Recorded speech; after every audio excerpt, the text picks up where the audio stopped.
لو أغزو ثم أقتل ثم أغزو. On September the 11th, 2001, Al-Qaeda challenged the United States. Basically, bin Laden said jump, and Mr. Bush and Mr. Cheney said how high. Al-Qaeda's goal? To create a clash. This crusade is going to take a while. To unite the world's Muslims. They want to put this in religious terms. They want to put this in civilizational terms. To start a war. Blood everywhere, shattered bodies everywhere. That doesn't have anything with Islam. Islam is not like that. This is the story of that war and how the United States very nearly lost it. We did exactly what they wanted to do.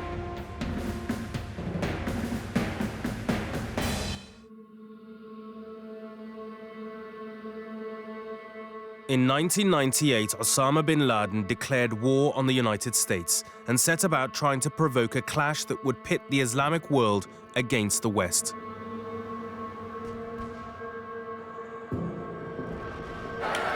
In 2001, he finally got his wish. This crusade, this war on terrorism, is going to take a while. Aware that some might see the war on terror as a war on Islam or even a crusade, George Bush went out of his way to bridge the cultural gap. The face of terror is not the true faith of Islam. That's not what Islam is all about.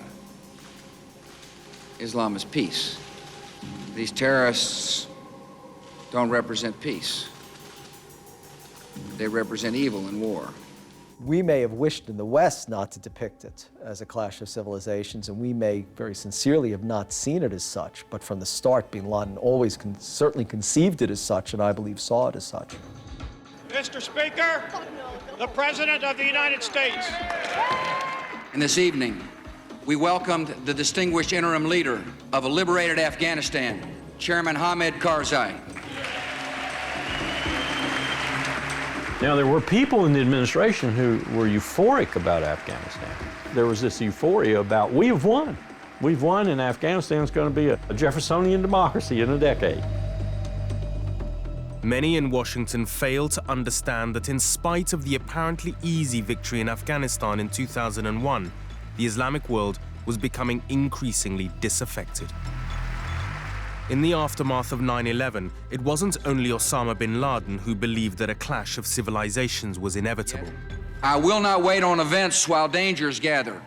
I will not stand by as peril draws closer and closer. There are those who are strongly planted in this ideological camp that this is an existential struggle. The United States of America will not permit the world's most dangerous regimes to threaten us with the world's most destructive weapons. They want to put this in religious terms. They want to put this in civilizational terms. And I think they got the idea from Huntington's Clash of Civilizations. The war on terror began to spread. What we have found in Afghanistan confirms that far from ending there, our war against terror is only beginning. After 9/11, they had an opportunity that was unparalleled. They had an open door to do pretty much anything they wanted to in the Middle East. Immediately after the Taliban was overthrown, eyes turned to other potential threats. One, in particular, sprang to mind.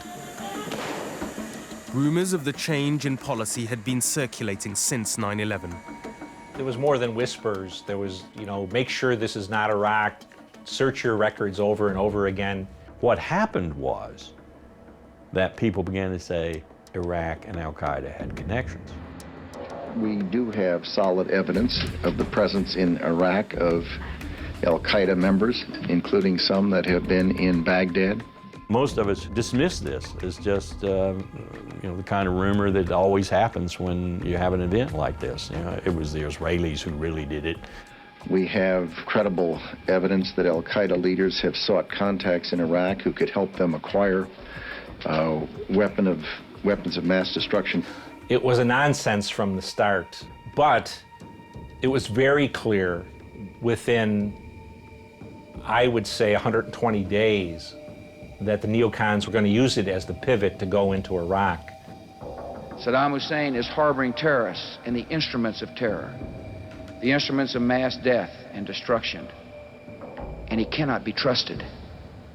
I'm then starting to think seriously about, wow, are we going to war in Iraq? At this hour, American and coalition forces are in the early stages of military operations to disarm Iraq, to free its people, and to defend the world from grave danger. Americans invading another Islamic country. Christians in the heart of the Muslim world. It all sounded eerily familiar. Laden's assessment from 1998 and the declaration of war had been proven correct, that the United States and its allies in the West and elsewhere were now invading Muslim lands. It was the greatest pleasure in Bin Laden's life when Bush administration sent their troops to occupy Iraq. It was the revival of Al-Qaeda. It was actually the rebirth of Al-Qaeda. Iraq convinced people across the Muslim world that the only way to settle this is with a defensive jihad, which of course, from the beginning was Bin Laden's goal.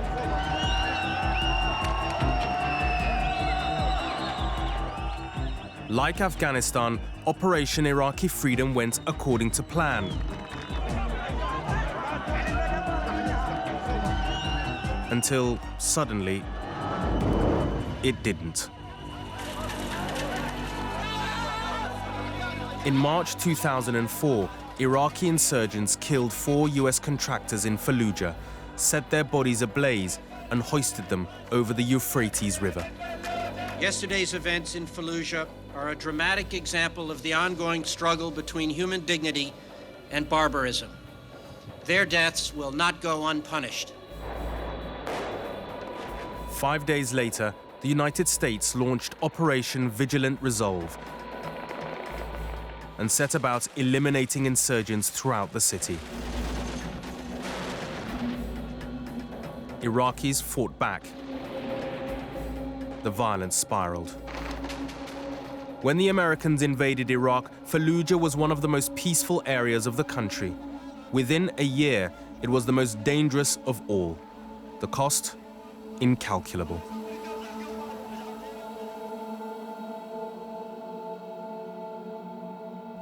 The United States entered Iraq to eliminate weapons of mass destruction.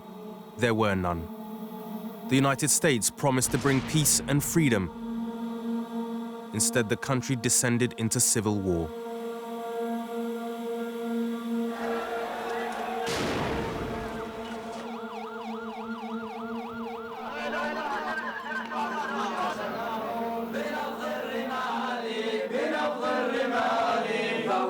For Al-Qaeda, Operation Iraqi Freedom was a triumph.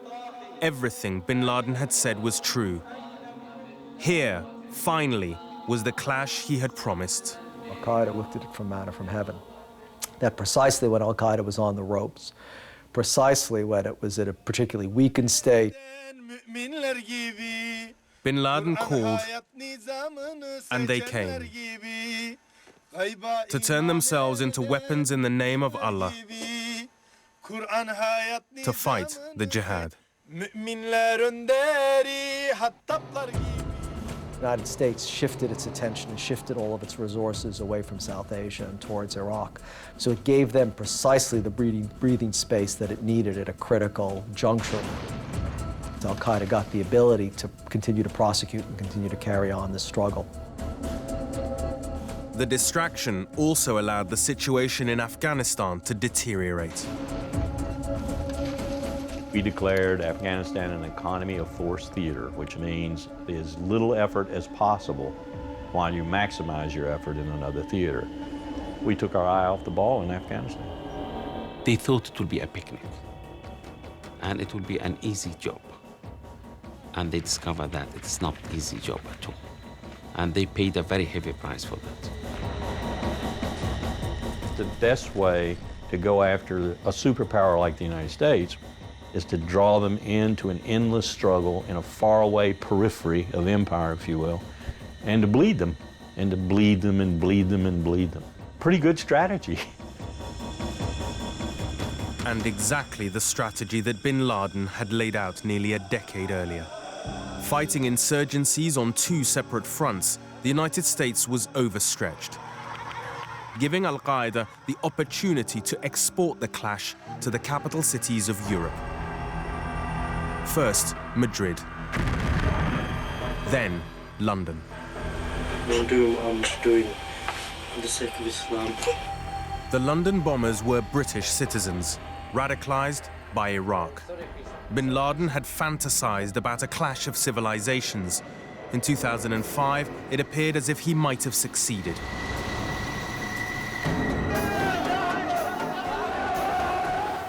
The gravity of the situation became clear the next year, when a wave of Islamic rage swept the globe. Hundreds of people were killed as riots raged from Indonesia to West Africa.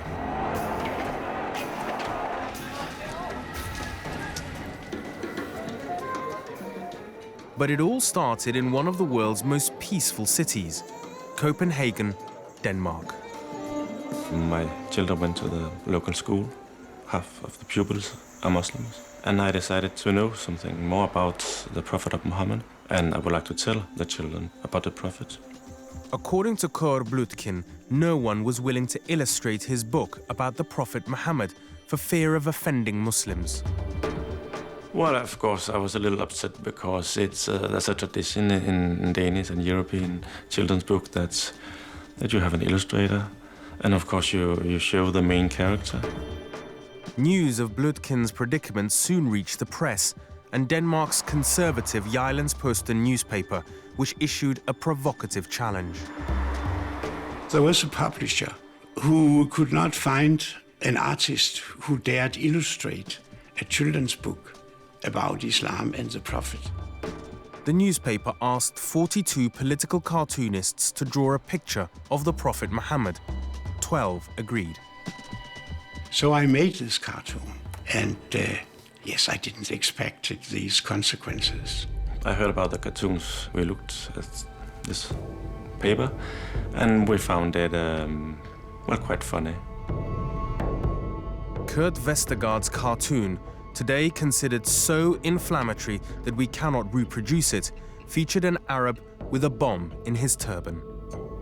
The cartoon was in no way aimed at my Muslim fellow citizens here in Denmark or in the rest of the world. It was only aimed against terrorists. If you're Dane, you just see this. You couldn't see any kind of crisis in this. I mean, every day you see these kind of cartoons in the papers making fun of everybody. Not everyone appreciated the joke. While the newspaper understand that they got over the line. You have a man saying this is Prophet Muhammad with a bomb in his turban. You're actually saying that the man we value and look up to, he is a criminal in a way, he's a bad man. Danish Muslims went to their politicians demanding answers. Was it intentionally or was it just a mistake? Was it because they didn't know anything about Muhammad and Muslims? Or was it intentionally? Was it something they did in purpose? Danish government can never apologize on behalf of a free and independent newspaper. That's simply completely impossible. By now, it wasn't just Danish Muslims complaining about the cartoons. In early 2006, the first protests abroad took place. الإسلام أجى غريب وراح يرجع غريب وراح تقوم الدولة بيد ربنا.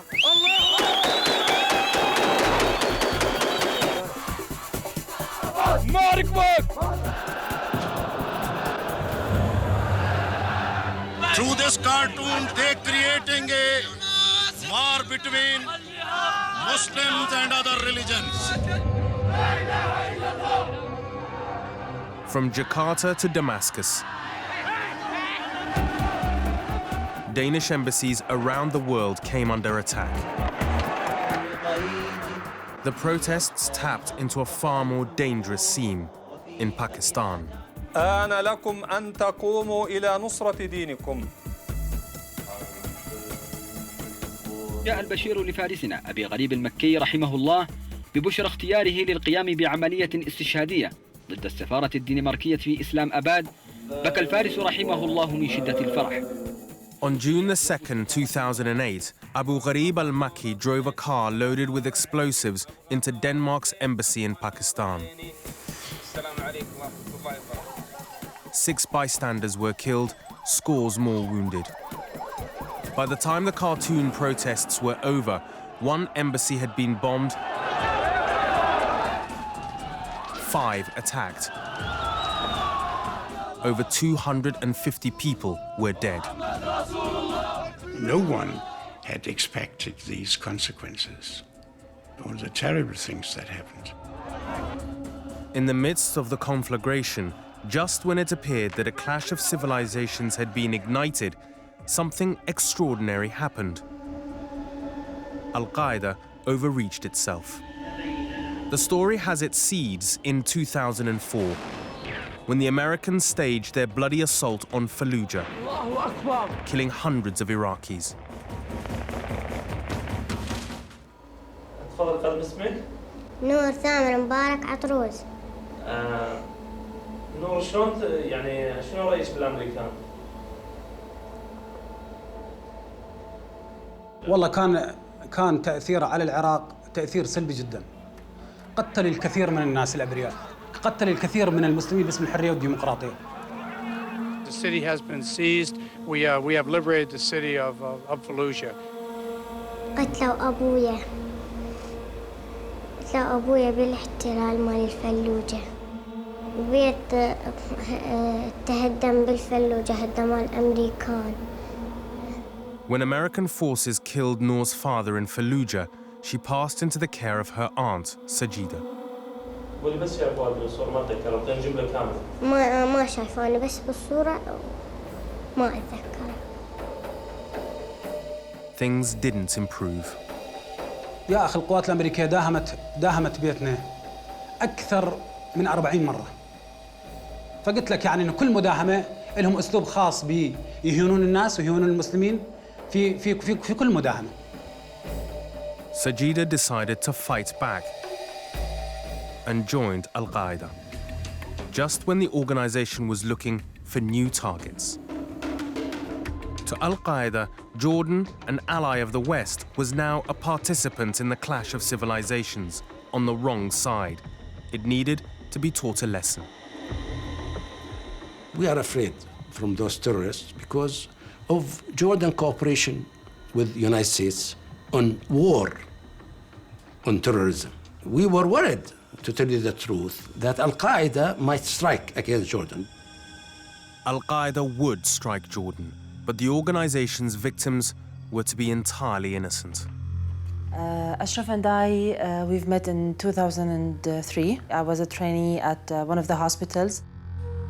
We've met in 2003 and I proposed in 2005. We decided to do the best wedding we could with the limited budget we had.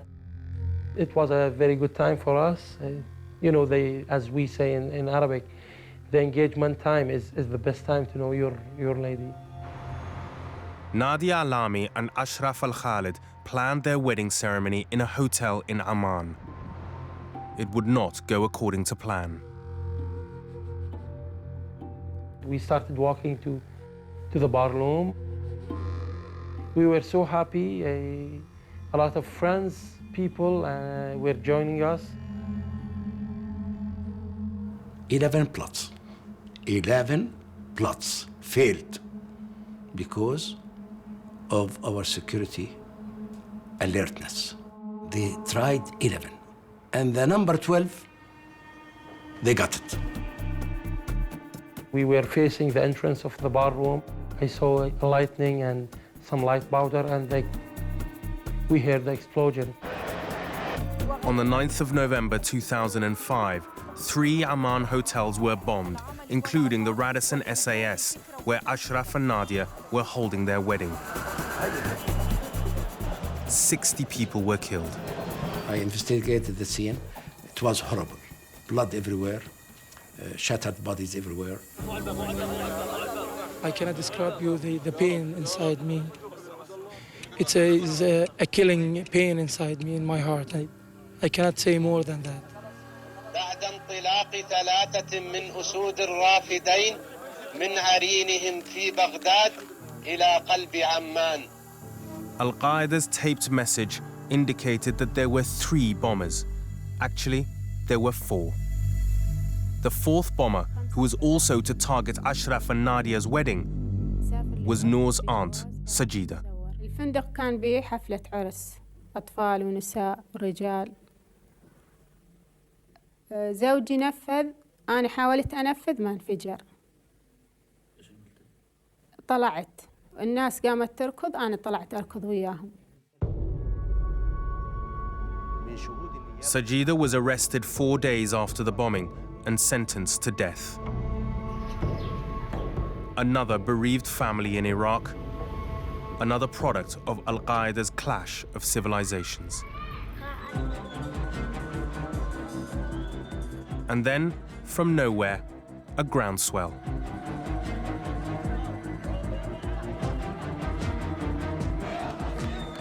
I would say within 1 day to do this, you can find the candles lighting in Amman streets everywhere you go to. Jordanians had a message for Al-Qaeda. There was almost 1 million people condemning the act and condemning these ideology. Jordanian people are not with you. They don't support your act. As the protests grew, Al-Qaeda attempted to distance itself from the atrocity. وأما من قتل من المسلمين في هذه العملية فوالله لم يكن هم المستهدفين. It didn't work. Bin Laden had launched a war in the name of Islam. Why were most of his victims Muslims? To date in Iraq, Al-Qaeda's suicide bombs have killed just 200 coalition troops. Over 12,000 civilians have been killed. 30,000 more have been injured. That doesn't have anything with Islam. Islam is not like that. All walks of life, people together. Christians, Muslims, they are together and shouting the slogan of hell with Al-Qaeda. I felt so proud to be Jordanian.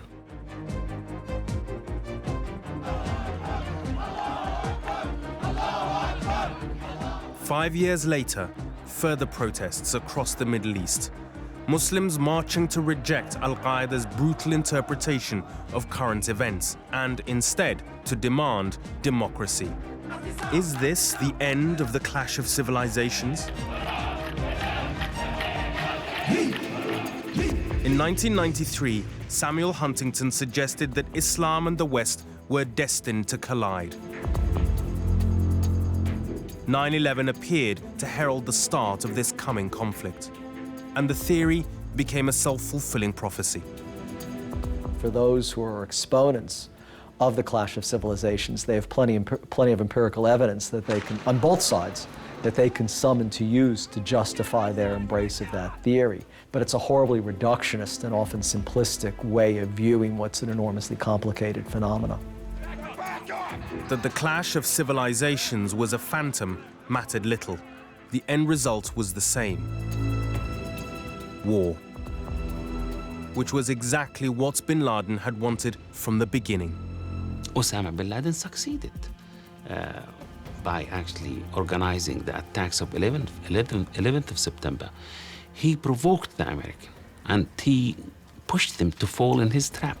I would say this issue of clash of civilization and defining it as the truth, I think did damage in creating more gulf and creating more sense of this crusade being launched against the Muslim world.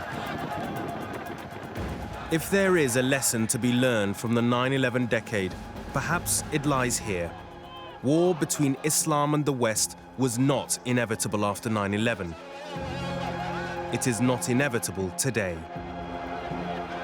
Believing that it was handed Osama bin Laden one of the few victories he was to achieve.